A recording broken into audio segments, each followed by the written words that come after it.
What's the topic of today? The broke mindset. The broke mindset. We had broken internet, we got broke knee, broke back, broke elbow. Wait, not broke back. Broke ankle. Got broke back. My ankle's been broken. I did that Spartan race, and I was good. I felt I was good. Twice when I was running, I felt... But I've always had good ankle mobility, so when I do twist it like that, I kind of just keep going. Bounce back. Yeah, like I just keep going. It doesn't hurt. Yeah, my ankles have never been an issue. It's mostly my knees. Right. So after that run, like Tuesday, Wednesday, after that run, my ankle started hurting. The age. 'Cause you know, sometimes you're walking, you kind of just twist your own ankle. Yeah, just keep going. No, like I don't do that. Oh, you know how to walk? I guess. I just don't twist my ankles. I don't either. On purpose. And my knees don't twist either. It's just injuries, I guess. But they had to twist that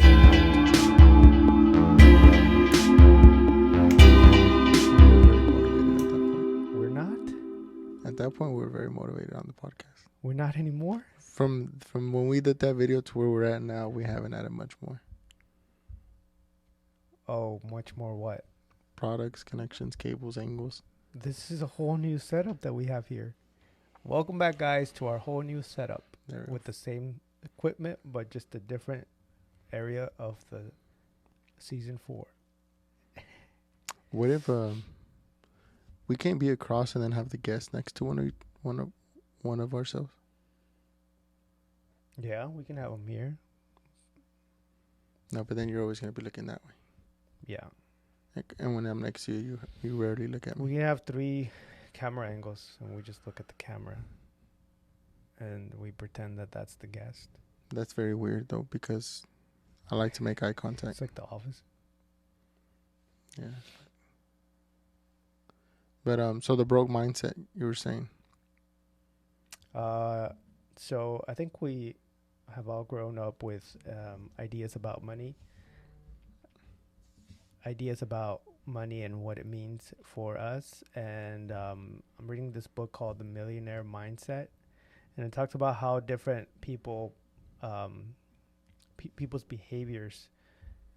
So rich people do this and poor people do this. It's a generalization for to provide us with perspective about both extremes. It's not like that's how all people do think. And it's about mind, not about actual money. Because you can make $1 million but spend $1 million. So so it depends. So for example, the belief in your control over your own life. So rich people believe that they create their life and their financial circumstances. Poor people feel victimized by life, attributing their financial status to external factors. Okay. Financial goals and aspirations. Rich people aim to accumulate wealth. They play the money game to win. So go back one. So I was soaking it in, and I was just trying to see how to respond to that. So what you mean by that is what the book means by that is I am where I am, not because of what I've done, but because of everything around me.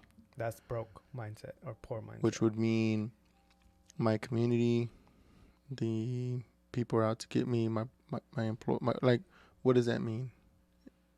They feel victimized by life. I can't get. So life has been harsh. I can't get to the next level because somebody's oppressing me or somebody is holding me back. Which would family, community, government, society, culture, XYZ. There's like so many. Yeah. So anything but that person's decisions or the way they do things. Yep. And the rich mindset is no matter what happens, everything else. No matter what happens, I have control over my life. Which mindset have you had? Both. Which one do you have now? I would like to think I control my own actions and my own financial circumstances. Like I feel like I decide like tomorrow I'm gonna go and close my next deal. Like I have control over that. like tomorrow I'm gonna go and learn about finances to be able to understand how to do my, say my taxes better, or tax write-offs, or like I feel like I Understand have how to, control over my finances based on what I put in. and that would be whether you're W-2 or self. Right. This book talks about W-2s and self. Is it so? Is there a difference between one or the other? So, for Mm-hmm. instance, like you said, you can go close a deal tomorrow, which means more money for you, your business. But if you have a W-2, yeah, rich, that's like skipping down to number 8. Rich people prefer earning based on results, not time. right? But I think as a W-2, you still have that control. So that depends. Like if you have that control as a W-2, like negotiate, like, hey, if I make this amount, I get this much bonus. If I make this amount of sales, like I get this proportion of the sales.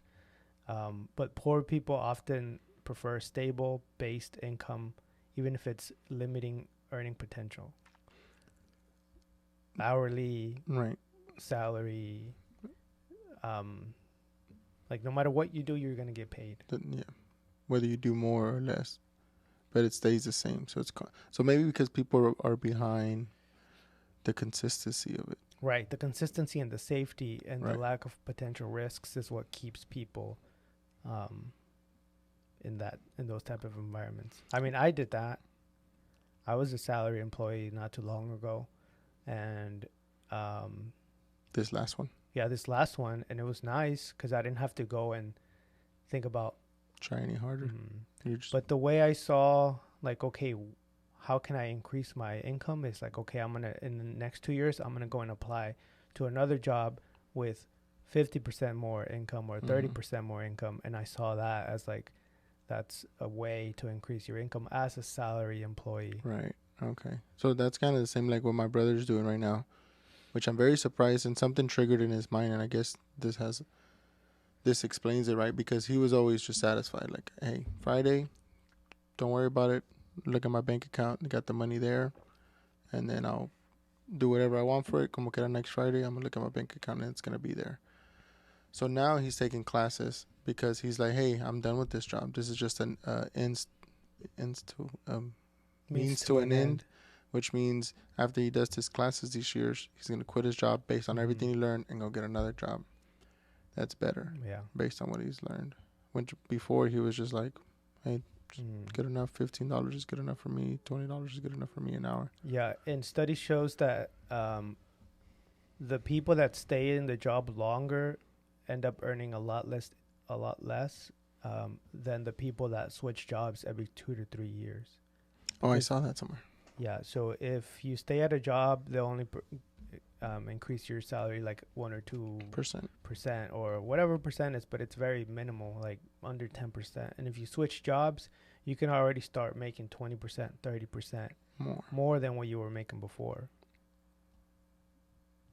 And is that because you're coming into a new position with more understanding?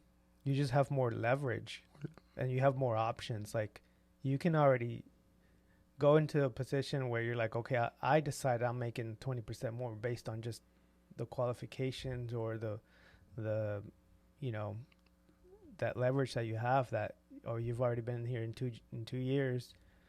That job might not have that next position available, but this other one does. It's bigger. So then that would go back to being the rich mindset. Yeah, so that as a W-2 or as an employee, you can create that wealth through those strategies where it's like, okay, I'm not going to earn it based on time, right? In 10 years, I'm going to be here. Like every 2 years, then you can change, and there's a lot of software developers and people that are earning $500,000, $600,000, $700,000 a year by doing that, by just switching. But I think that's part of the broke mindset too, when they're told you don't want to quit a job. You don't want to just be risk. Job to job. You want to stay there because then it looks bad on you. Then no one's going to hire you. But it came to mind earlier. You think some of these poor mindsets would just be a lot of the backgrounds, but then at one point it switches, which because 60, 70 years ago, that was the way you ran things. It was just to get a job, stay there, stay loyal, and then those are just pushed on us. Right. Yeah. The 9 to 5 was created by the manufacturing to be able to create jobs, and then that kind of lasted for like a bunch of years, like 60 years, and those people grew up with those mindsets. Right. And they told us that we needed to do that as well. But now it's completely different. You don't even need the 9 to 5. You can work 10 hours. You don't even have to like work in a sense. You can create money through creating something, like doing something that many people can be part of. Right. So the Chris Do says you only need 1,000 fans. So if you have 1,000 fans paying you $100, that's $100,000 a year. So what can you do to create something that's going to generate $100 for one person to buy from you? Right. Rather than I'm going to go work for somebody for $20 an hour, $10 an hour to give them this so they can give me a steady paycheck. Right. And I think that's the same thing, but even real quick, just going back to the 9 to 5, and the 9 to 5 has even changed where it's not even physical at a location anymore. The 9 to 5 are at people's houses. So the U.S. the newspaper, the front page, and this is just because our professor went over it yesterday, it says your normal 9 to 5 job, and it was a kitchen, a husband, a dog, and there's 2 laptops. Oh yeah. And that's the new 9 to 5. That's the new family picture. Right. Yeah, a lot of illustrations show like what a family looks like. Well, no, that one was just saying the new 9 to 5 workplace. Yeah, the new workplace. It's at their home with 2 laptops, and even now what they're doing, where they're trying to go into a 4-day work week. Yeah, they've always kind of like. I mean, maybe like 10 years ago, I worked 4 days a week. That's really nice, but it's also they force you to work 10 hours. Right. When it's like, you don't have to work 10 hours. Like, it's just very standardized to there's standards, right, for working 10 hours, 40-hour work week. Right. 50-hour work week, overtime. Like, why were these things created? Why was overtime created? It's all standards for people so they don't get abused. Correct. And also, so there's a standard to meet for companies. So that's going to be the difference, is you have to give one for the other. So you're going to give up a day of work, but what are you going to do in those 4 days to make up for that? And can companies afford that? Is another thing. Yeah. So because I couldn't afford that. I would have to hire more people. Yeah. Rich people aim to accumulate wealth. They play the money game to win. Poor people tend to aim for survival or to maintain a basic standard of living. So remember we were talking about yesterday. It's like, okay, we met the basic standard of living. Right. Now what? Right. Now we have to play the money game to win. Use the money to win to make big advancements. Right. Commitment level, and this one's the one that I struggle with the most. It's like rich people are fully committed to achieving wealth. That means like anything, like being able to sacrifice 50, 60, 70 hours. Like they would do anything to achieve that. The wealth. Yeah, they'll sacrifice everything for that. That's what the book talked about. Like, and he was like, maybe you might get lucky and not have to work like 80 hours a week or 70 hours, whatever that looks like, the extra where you sacrifice like family, like sleep, like all that stuff. Maybe you might be lucky, but you have to be able to think about you are going to commit. Like that commitment is what separates the poor from the rich. Correct. The poor, like, oh, I wish I had $1 million, but it's too much trouble if I actually get the $1 million. Right. Like now you got taxes. Now you got to deal with people wanting money from you.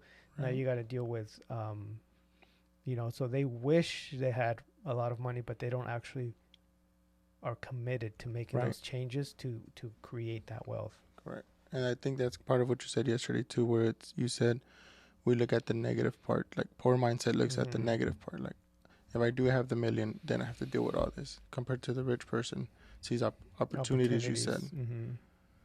Yeah, so I struggle with like being able to commit 100%. Like, okay, I'm gonna sacrifice my wife, my kids, my well-being, like all these different things. It's like I have to decide. Okay, I'm gonna commit, and if it happens, it happens. But I'm gonna do whatever it takes to keep a balanced life. Like I'm still struggling with that. What that means, right?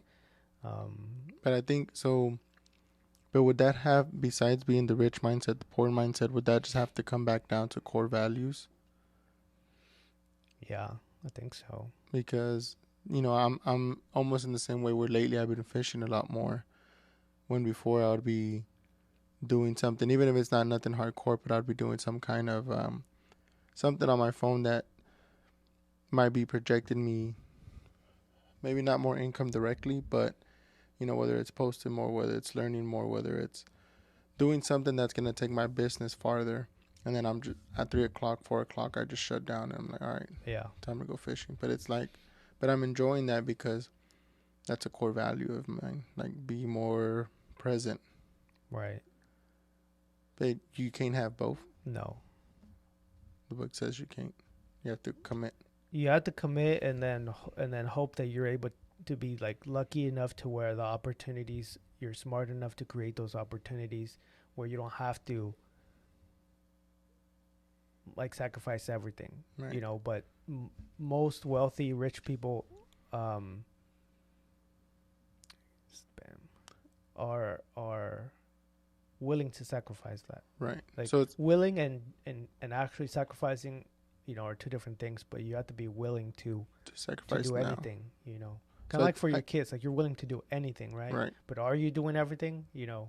That's a good point. So like I told you yesterday, the book that I was looking at was The Psychology of Money, and he speaks about either way it's going to be hard. So it's either you sacrifice now, you make it hard now to be happier later, or you enjoy your 20s, your 30s, and then in your 40s and 50s, you're working at Walmart. Right. You know, you're working at Wendy's flipping burgers. Yeah, that's so hard. It's like, well, they're both going to be hard. So which one are you willing to sacrifice? Sacrifice now. But I think that also, now this came to mind. Is it also maybe because muchos, why the American people, well, I don't know, the Anglos have kids at a later age? Like way later age? Yeah, I think that's just like cultural. Would that be cultural or would that be like because they're working, they're hustling, they're building, they're learning? Yeah, it's a lot of cultural and also like generational, right? Because it's not just American born or a certain Anglo, or it's like you go to Mexico, it's the same. Like a lot of modernized families are not having kids at a young age. Right. So I think it just that's depends. When they're building. Yeah, it just depends on the economic, socioeconomic, like cultural aspect of it. Like, okay, do you have like you're like a 19, 20-year-old boy or girl, do you have the next 10 years planned, right? But maybe you do, right? Maybe your parents or your family or they already have a plan to where like, okay, these next 10 years, you're going to focus on this, this, and this. So is it cultural or is it back to the book where it's the rich mindset and the poor mindset? The rich mindset has taught them what you just said, you commit until your 30s, late 30s, 35, 36, 37. And then you start building a family. So then when you're kids, you're already teaching them that. Yeah, it could be. I think that's like a mix of stuff because I don't think they tell you like, oh, wait until you're 30. It's just like you're so busy doing things. Committing. And it's not necessarily rich mindset. It's like you're not mature enough to understand family, or you're not mature enough to understand financial growth. Right. Like you could be broke all your 20s and think you have a rich mindset, but you don't. Right. Because you haven't been building, you haven't been going to school, you haven't been generating businesses, you haven't been doing anything but surviving and having fun. That's what I'm saying. But that goes back to what you said. It's the rich mindset or the poor mindset, which the poor mindset would be just enjoying life, partying. Yeah. To your 20s and 30s. But because we do have a family, I think, I wonder, does it say anything about at some point, does it change? Like if you commit for wealth, you said, you commit 100% for wealth. Is that from now until your forever. 80s or 70s? Yeah. Or is there a time where it might? Yeah, it's a mindset. And so it's always, just always. So at the end of the book, it talks about. Oh, you finished the whole thing? Yeah, it talks about. Wait, did I finish the whole thing? I'm on like the end of it, but I'm on number 14. So these are wealth files, and the wealth files are essentially like stories, files, things that we don't have in our brain. Like we don't know about credit. We don't know about financing a house. We don't know about financing a car. We don't know about interest rates, compound, retirement, Roth IRA, taxes, crypto, investing. Like we don't know about all these things. Right. So every time we learn, it's a new file in our brain. So these are like files that he's giving us, like, don't think like this, think like this. Okay. Because we've been thinking a certain way that is not the rich mindset. So these are like files for your brain to be like, oh, okay, I'm thinking this poor mindset. Let me just change it. Okay. Then maybe I do need to read this because it's like, oh, I'm going to just get another credit card, but I don't know if it's going to affect my credit score or my debt or my income ratio or my net worth. So these are just like knowledge files so we can reflect whenever we face a situation. We kind of have something to go by. So we're on 8 earlier.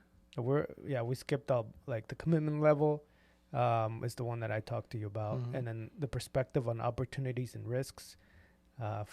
Rich people focus on opportunities that are willing to take calculated risks. Poor people often focus on potential losses and risk, which can hinder taking action. So I've had both, mostly the poor mindset where it's like, oh, I'm not going to risk it. Right. I'm going to lose a lot. And rich people are like, okay, if I lose $1 million, I know how to make $1 million. Right. Poor people are like, if I lose $100, it's going to break me. So yeah, I think I've had both too.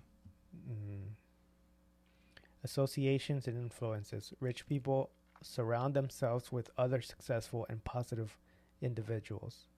Poor people may not actively seek out successful role models or positive influences. So it's not that they're not around bad people or toxic people, is that they don't seek out networking events. So they don't get out of that circle. Books. Yeah, they don't get out of their comfortable circle. Their own comfort. Yeah, self-promotion and understanding value. This is something that I've been working on a lot, is understanding my own value and willing to promote myself and my ideas. Like, my ideas matter because they matter. Just like the rich persons matter, just like the famous people matter, just like anybody else who has an opinion matters, like mine matters. Right. And understanding that and being able to explain that or tell that to somebody or anybody is like the rich mindset. The poor mindset, which I've had my whole life, is often shy away from self-promotion, possibly due to fear of rejection or failure. See, like if I tell somebody I'm gonna do something and if I fail, that would scare me. Does that make sense? Now or before? Before. Now it's like I understand that if I fail, that's just part of the journey. Of the game, right? So what if you have some of these mindsets, but you're still not rich? So that's what happens. Like if you don't have this, if you have all these, you shouldn't be rich. No, the rich mindsets. Right. You shouldn't be rich? No, you shouldn't be rich. I mean, if you have all the rich mindset, then you should be rich. But what if you're not rich? Okay, so then mindset and action have to correlate. Okay. Yeah. It's like if you go to baseball and you see all these stats, like badass stats, and it's like, okay, I'm gonna put my eggs on this fantasy player or whatever that means, and they don't perform in any game ever, then the stats and the action don't match, but it's like they match. The mindset matches the person. So it's not just mindset. You have to put some action into it. Right. Like that. So I need more. Well, these are action oriented. So these these ideas reflect the actions that people take, the behaviors. So here it says understand their value and promote, meaning they speak, meaning they talk, meaning they So I understand my value, but I just speak. Then that's action. Okay. You're taking action already. Shy people often shy away from self-promotion. So they don't say anything. They don't take action. So handling problems. Rich people see themselves bigger than their problems. Yes. Poor people may feel overwhelmed by problems impeding progress. I'm trying. I'm gonna make this list and I'll check off which ones I am I'll and which send ones. it to you. I just asked ChatGPT. Hey, ChatGPT, give me a poor versus rich mindset and bullet points, and give it to me, and it just spat it out. And then that'll be a good checklist. Yeah, you're able to you can buy this in our link below. Yeah, link below, PDF. Yeah, log in. I mean, subscribe to our $1.99 for the PDF. We can do that. Income preferences. This is what I was talking about. Rich people prefer earning based on results, not time. That's something that I struggle with too, because I'll be telling some clients like, oh, I'll do this. It's going to take me about 4 hours, 3 hours. It's going to be this much. Instead of saying this graphic or this social media is going to generate you this much, and based on this, like, then it's going to be this much. And that's where I'm learning to change that mindset from hourly based versus result based, value based. Yeah. You can keep it at hourly though. Income preferences often prefer a stable. Oh yeah, we talked about that. Even if there's earning potential limits. So the book talks about an example that they gave a person. They were like, oh, well, if you sell me this, then your income is going to be this much. Why don't you sell it to me for much less, but if you make a sale, then I'll give you 50% more. So if you're able to sell 1,000 of them, then you're going to make 50, 60%, or even 100% more than what you're... than you just sold. But they were like, no, they didn't take it because the risk of not being able to fulfill that was too much. Rather than I would take a steady check than being able to go out on your own and create your own value. Right. So this brings to mind that whole marshmallow test. Remember the marshmallow test with the kids? Yeah. Where they put it, and then if you wait for 3 minutes and you don't eat that one, later you'll get another one. So it's almost the same. Would it be the same idea where it's like I might get another one, I might not get another one. Let me just eat this one now.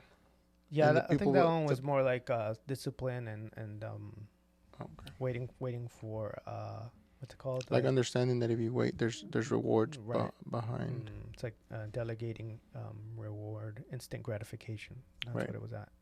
Which is the same thing with the poor mindset, right? You want that instant.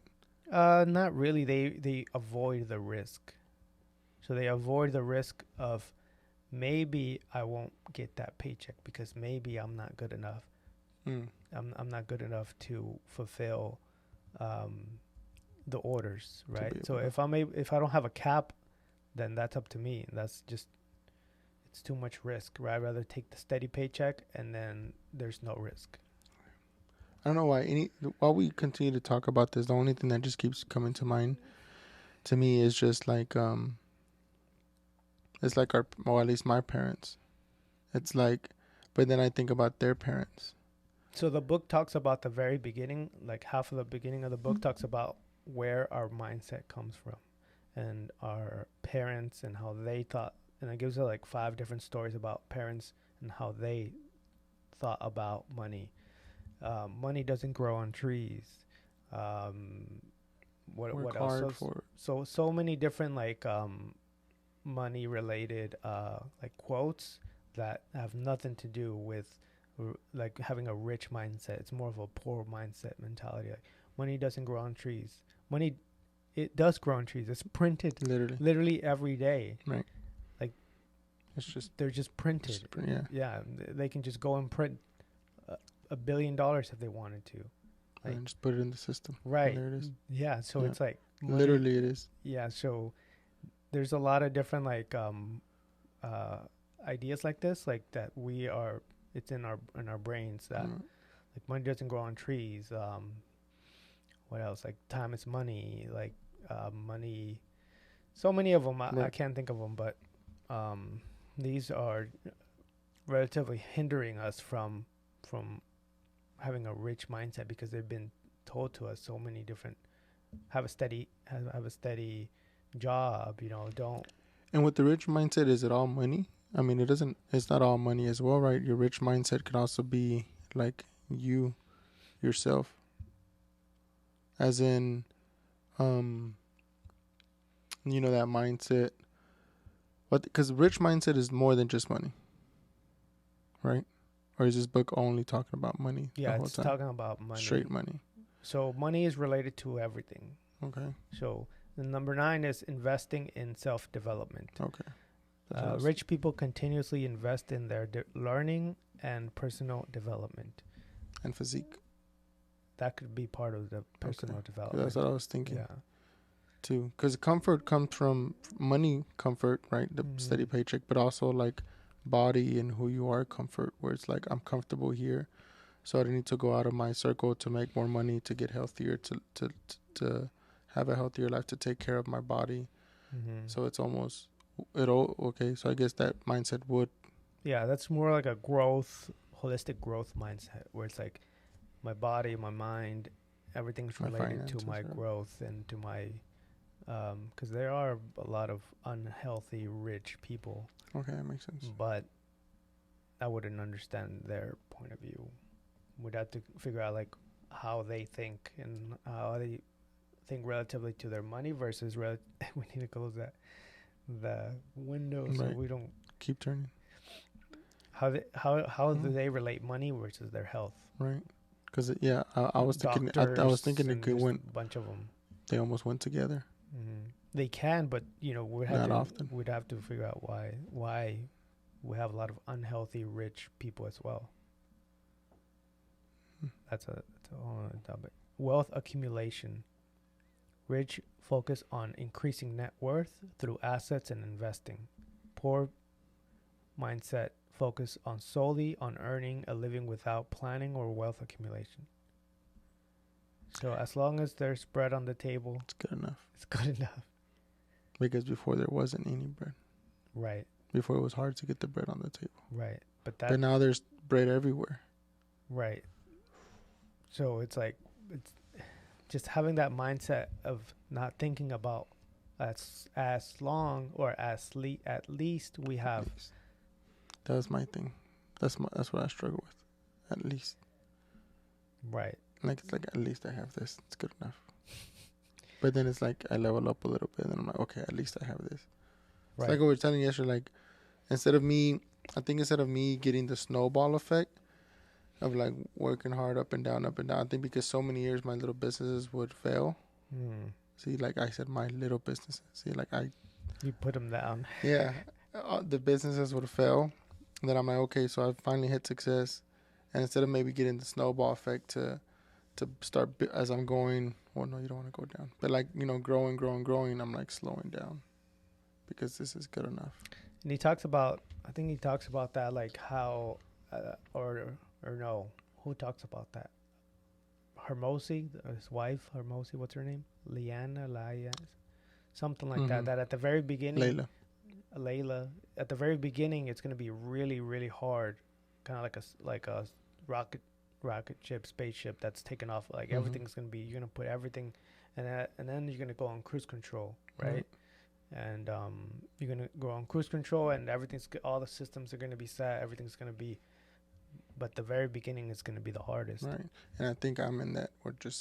I'm just letting space take me. Yeah. So. Rich focus on investing net worth through assets and investing. And then, like I said, living without a plan and wealth accumulation. So it's like just waiting, I don't know, just not really thinking about their money, not really thinking about how can I go from 1,000 to 2,000, how can I go from 2004 to Right. 8, like how or when will that happen? Right. It was kind of like when we talked about the car that I just sold. It's like, what do we do? Do we just put this in savings, or do we now figure out where to put it? Well, that's just going to increase your net worth through assets and investing. Don't judge it too much. Don't judge the action. Just that's an increase. Right, but now that it's tangible, right? It was an asset, and it was an asset because an asset is something that you can change instantly for cash. Right? That's what an asset is. Yeah. So we turned it into cash. Right. The asset. So now, what do we do with the cash? What's an asset? Just think about it as an asset. What's going to bring you the most returns through with that asset? Could be investing. Right. No, it could be putting it into the business. It could be. So that's what I'm saying. So now that it's cash, is figuring out what assets to take it to. That's it. To then flip it into something else. Flip it into something else. Well, I mean, grow it. Okay, grow it into. Just creating more. Increasing your net worth. That's it. That's it. If it stays the way it is, it's already increased my net worth. If it stays cash. My net worth is already increased. It's increased, yeah. But it's gonna keep but decreasing it's just gonna, if you don't just live it. If you don't put it into assets or investments. Right. So it's like figuring out where. Where. That's your game. That's the money game. That's the money.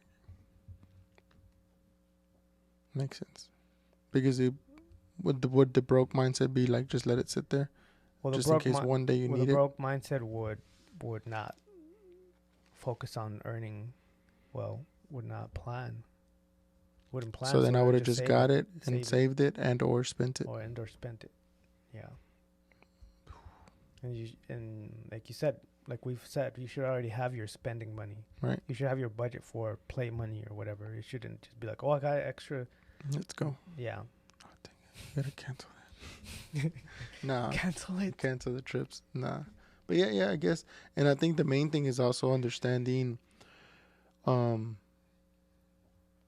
like both husband and wife being in the same mindset or trying to get into the same mindset, because it's like what we said. That to the relationships. Yeah, because if not, like if one mindset is trying to, look for mentors, like it said, or come out of the circle, but the other mindset is like, no, we're good, then I'm sure that's going to have issues. So what does it say about that? I don't have it in my notes. But just off the top of your head, off the top of my head, yeah. So it talks about having relationships. I think it's part of the, all these have different parts. Part of number 5, association and influences. Like surrounding yourself with others successful and positive mindset. So that was part of that chapter, and it talks about relationships. And it's like number 1 factor for divorces is financial problems. Like that's the number 1. Still. For years. It's always been. Yeah. It is number 1. All right. So it talks about that, and it talks about, well, what if one person doesn't want to do anything, and doesn't want to grow, right? So then it's like, so then you should be the light. You should shine that light, and you should show them through your actions what's capable. What's possible, yeah. Because a poor mindset is not. Like you read all these and it just feels toxic. It feels wrong. It is, and even me from personal, which I don't mind sharing, like that was my previous relationship, where it was like I wanted more and more and more. And I tried with actions, and I tried when we would get a little extra thing, or then we got a little nicer car but it was like, that's why? Just get a regular job. Right. Just chill. Be home. I'm like, no.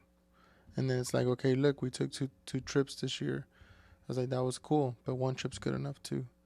And it was just like, right. So it's like that. As much as I tried, can become toxic as right. well. And I think at times it did, and that's when I think that was the time that I got the heaviest. I was like 220. Like I was big boy, like big. And it was just to the point where it was like, okay, like all right, let me try this. Let me slow down.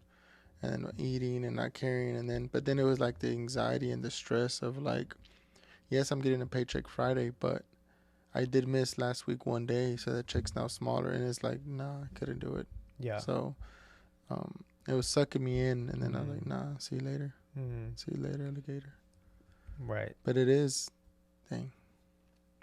So it talks about that, and talks about you being the light, and you like showing through your actions how this mindset can help both, your relationship and your life and your lifestyle and the way you think about stress and problems. And it's and it talks about that and what you should do. I mean, essentially it's just not going to work. No.